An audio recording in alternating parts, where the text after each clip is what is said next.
Malam itu, di ruang makan rumah kayu tua keluarga besar di pinggiran Surabaya, Rea dan Rial, saudara kembar yang selalu tak terpisahkan, berdiri bahu-membahu dengan wajah pucat tapi penuh tekad. Dengan suara yang bergetar namun mantap, Rea berkata, "Ayah, ibu kami berdua gay. Kami sudah lama menyembunyikannya, tapi sekarang kami tak sanggup lagi berpura-pura." Kata-kata itu seperti petir menyambar di tengah malam lebaran yang seharusnya penuh sukacita. Pak Hadi, ayah mereka yang ketat dan taat beragama, langsung bangkit dari kursi, wajahnya memerah karena amarah yang tak terkendali. "Apa katamu? Kalian bukan anakku lagi. Keluar dari rumah ini sekarang juga," teriaknya sambil melempar gelas ke lantai hingga pecah berkeping-keping. Ibu Siti menangis tersedu-sedu, tangannya gemetar memegang kerudung, sementara adik perempuan mereka Rina hanya bisa menatap tak percaya. Rea dan Rial saling pandang, air mata mengalir di pipi, tapi mereka tahu ini adalah pilihan yang harus diambil demi kejujuran diri. Malam itu juga, dengan hanya membawa tas ransel berisi baju dan sedikit uang, mereka meninggalkan rumah yang selama 22 tahun menjadi segalanya. Hujan deras mengguyur tubuh mereka saat berjalan menuju terminal bus, hati hancur tapi jiwa mulai merasa bebas. Di bus malam menuju Jakarta, mereka duduk berdampingan, tangan saling genggam erat. "Kita akan baik-baik saja, Al," bisik Rea. Rial mengangguk, meski dalam hati ia bertanya-tanya bagaimana mereka akan bertahan di kota besar tanpa dukungan keluarga. Tiba di Jakarta dini hari, mereka mencari kos murah di pinggiran, tempat sempit dengan atap bocor. Hari-hari pertama penuh perjuangan. Mereka mencari kerja sebagai desainer grafis lewat iklan koran, sementara Rial melamar di kai-kai kecil. Diskriminasi datang cepat, di satu wawancara, bos langsung menolak saat melihat cara mereka berpakaian yang terlalu rapi untuk pria biasa. Malam-malam mereka habiskan dengan cerita masa kecil, mengenang bagaimana sejak kecil mereka selalu merasa berbeda tapi saling melindungi. Di sekolah dulu, mereka sembunyikan perasaan saat teman-teman bercanda tentang cowok beneran. Kini, di Jakarta, kesepian menyergap. Rea sering terbangun karena mimpi buruk tentang ayah yang mengusirnya. Rial pernah menangis sendirian di kamar mandi kos karena merasa telah menghancurkan keluarga. Tapi ikatan kembar mereka membuat mereka kuat. Suatu hari, Rea bertemu dengan komunitas seni bawah tanah yang menerima mereka apa adanya. Di sana ia belajar bahwa ada orang-orang yang mengalami hal sama. Rial menemukan pekerjaan di kai milik seorang pemilik ramah yang tak peduli orientasi. Perlahan, mereka mulai membangun hidup baru, meski setiap telepon ke ibu yang tak pernah diangkat membuat hati perih. Bulan-bulan berlalu, tabungan mereka bertambah sedikit demi sedikit. Rea mulai menerima proyek desain kecil, Rial naik jabatan menjadi supervisor kai. Namun, tekanan masyarakat tak pernah hilang. Di jalanan, pandangan sinis dari orang lewat membuat mereka belajar berjalan dengan kepala tegak. Suatu malam, saat hujan lagi seperti malam pengusiran, mereka duduk di balkon kos kecil, berjanji akan saling jaga selamanya. "Kita bukan korban, kita pejuang," kata Rea. Rial tersenyum tipis, tapi dalam hati ia tahu perjalanan ini baru permulaan. Setelah 6 bulan di Jakarta, Rea dan Rial mulai merasakan ritme kota yang keras tapi penuh harapan. Rea mendapatkan pekerjaan tetap di agensi desain kecil di kawasan Sudirman, meski gajinya pas-pasan. Setiap hari ia naik kereta listrik yang penuh sesak, belajar mengabaikan bisik-bisik tentang pria yang terlalu lembut. Rial, di KAE, bertemu dengan pelanggan tetap yang mulai curiga, tapi ia tetap profesional. Suatu sore, Rial bertemu dengan seorang pemuda bernama Arid yang datang ke KAE untuk meeting. Arid, seorang guru yang ramah, langsung merasa ada ikatan. Mereka mulai mengobrol tentang buku dan musik. Rea, di sisi lain, bertemu dengan Andi melalui komunitas seni. Andi adalah otografer relance yang pernah mengalami penolakan keluarga sendiri. Pertemuan-pertemuan itu membawa angin segar.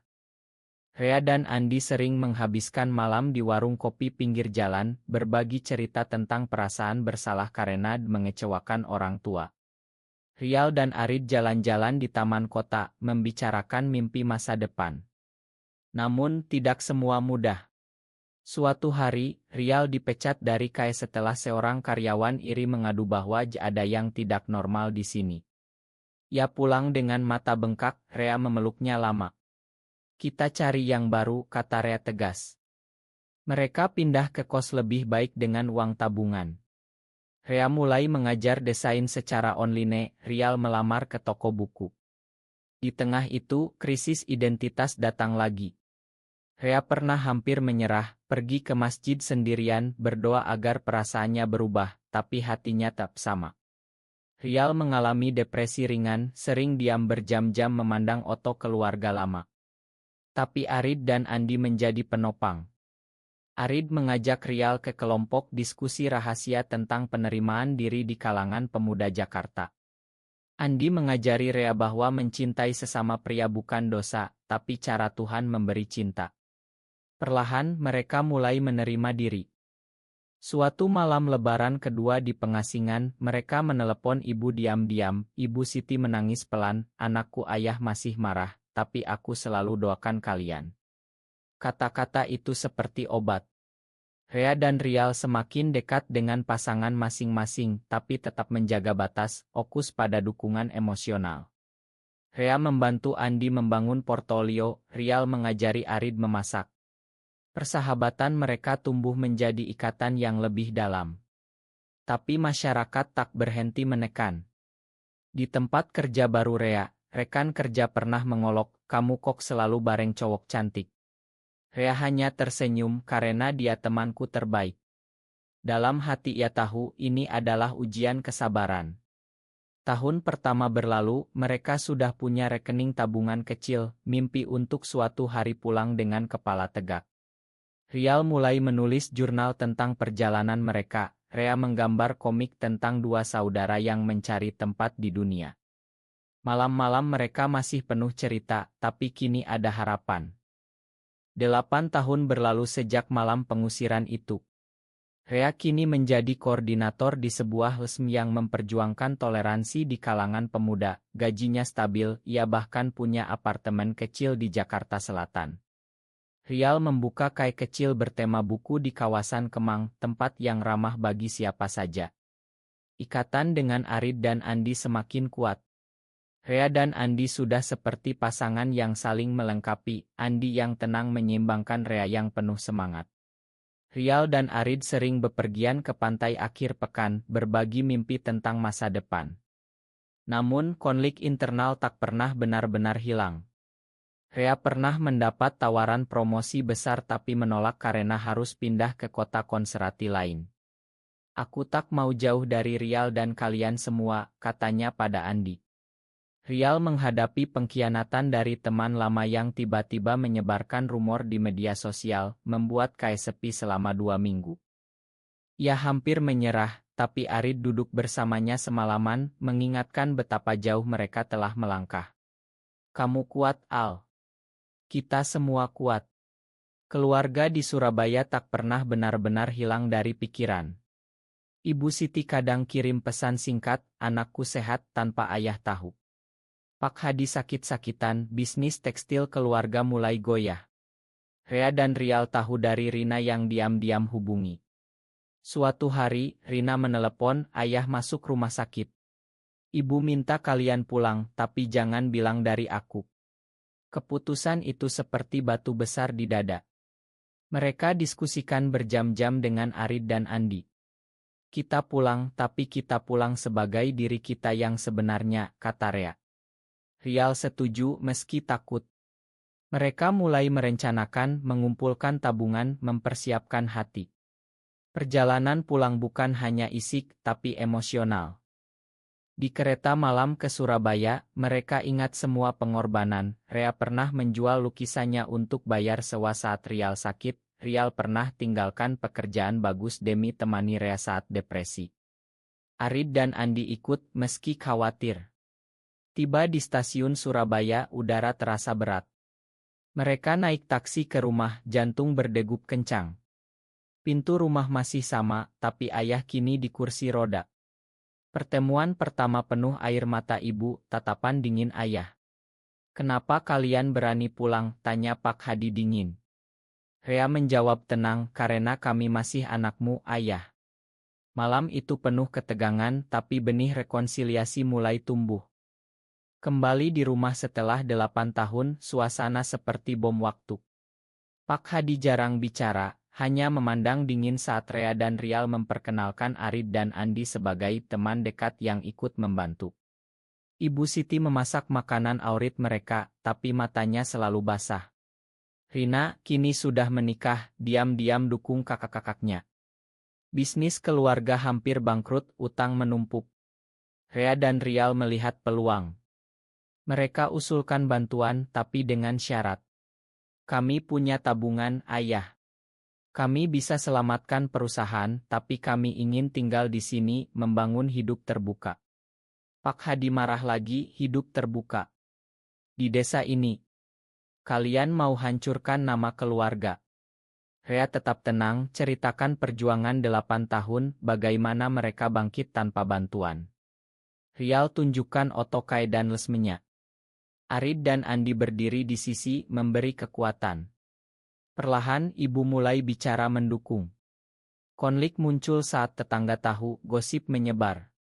Suatu malam, masa kecil datang protes di depan rumah, tapi Rea keluar bicara dengan tenang, "Kami hanya ingin damai." Kejadian itu membuat Pak Hadi mulai berpikir.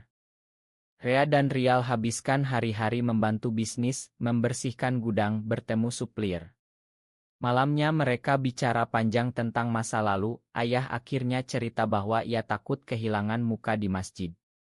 "Aku takut kalian menderita," katanya pelan suatu malam. Itu adalah retakan pertama di tembok es. Arid mengajar anak-anak tetangga menggambar, Andi oto-oto keluarga lama. Perlahan keluarga mulai melihat manusia di balik label. Tapi keputusan besar masih tersimpan. Rea dan Rial sudah rencanakan, mereka ingin gunakan tanah belakang rumah untuk pusat komunitas pemuda yang terbuka bagi semua, termasuk yang seperti mereka. "Ini bukan hanya untuk kami, ayah. Ini untuk anak-anak yang mungkin mengalami hal sama nanti," kata Rial. Pak Hadi diam lama. Ibu tersenyum haru. Konflik kecil masih ada, seperti saat tetangga boikot bisnis, tapi mereka lawan dengan kerja keras dan kebaikan. Rea hampir bertengkar dengan Rial soal detail rencana, tapi mereka ingat janji saling jaga. 8 tahun pengalaman membuat mereka dewasa. Arid dan Andi menjadi bagian keluarga, ibu mulai panggil mereka anak. Ketegangan mencapai puncak saat Rea dan Rial resmi umumkan rencana besar di depan seluruh keluarga besar yang dikumpulkan. "Kami akan menikah secara sederhana di sini dengan Arid dan Andi. Bukan di pengadilan, tapi di hati kami dan kalian yang mau menerima. Dan kami akan bangun pusat pemuda di tanah belakang, tempat anak-anak belajar toleransi." Pak Hadi bangkit dari kursi roda, tangan gemetar, "Kalian gila. Ini kampung bukan Jakarta." Suara teriakannya menggema. Rina menangis, ibu memohon. Rea dan Rial berdiri tegar, ceritakan semua pengorbanan, bagaimana mereka pernah hampir putus asa tapi tetap bangkit. Arid bicara lembut tentang cinta yang tak merusak, Andi tunjukkan oto perjalanan mereka. Malam itu penuh perdebatan, tetangga datang karena rumor, tapi Rea ajak mereka duduk, cerita dengan tenang. Beberapa tetangga malah terharu. Pak Hadi akhirnya menangis sendirian di kamar, ibu peluk dia lama. Keesokan harinya, ayah panggil mereka berempat. "Aku tak setuju semuanya, tapi aku tak mau kehilangan anak lagi." Itu adalah langkah pertama. Mereka mulai kerja bersama membersihkan tanah, tetangga yang dulu marah ikut bantu karena lihat kerja keras.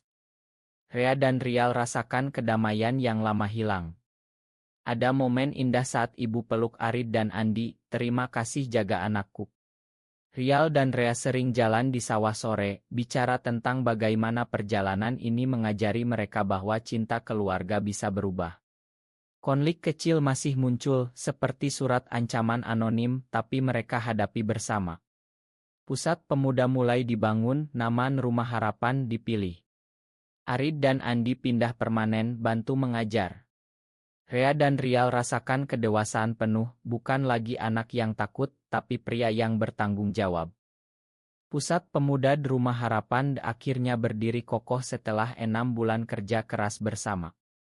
Pada hari peresmian, seluruh keluarga dan tetangga hadir. Rea dan Rial berdiri di panggung sederhana, Arid dan Andi di sisi mereka. Pak Hadi kini bisa berdiri dengan tongkat, ambil mikron, aku dulu salah. Anakku tetap anakku. Air mata mengalir di wajah semua orang. Ibu Siti potong pita, Rina peluk kakak-kakaknya. Malam itu, di bawah bintang-bintang Surabaya, mereka rayakan dengan makan malam besar, tawa dan cerita mengalir. Rea dan Rial akhirnya merasa pulang sepenuhnya. Perjalanan panjang dari pengusiran hingga penerimaan mengajari mereka bahwa keberanian membawa kebenaran diri bisa mengubah hati yang paling keras. Tapi di ujung malam, saat semua tidur, Rea dan Rial duduk di teras, memandang rumah yang dulu mengusir mereka. Apakah keputusan kami untuk kembali dan membawa kebenaran diri adalah hal yang benar, meskipun awalnya menyakitkan bagi keluarga, atau lebih baik kami tetap diam demi menjaga harmoni lama? Benarkah atau salah?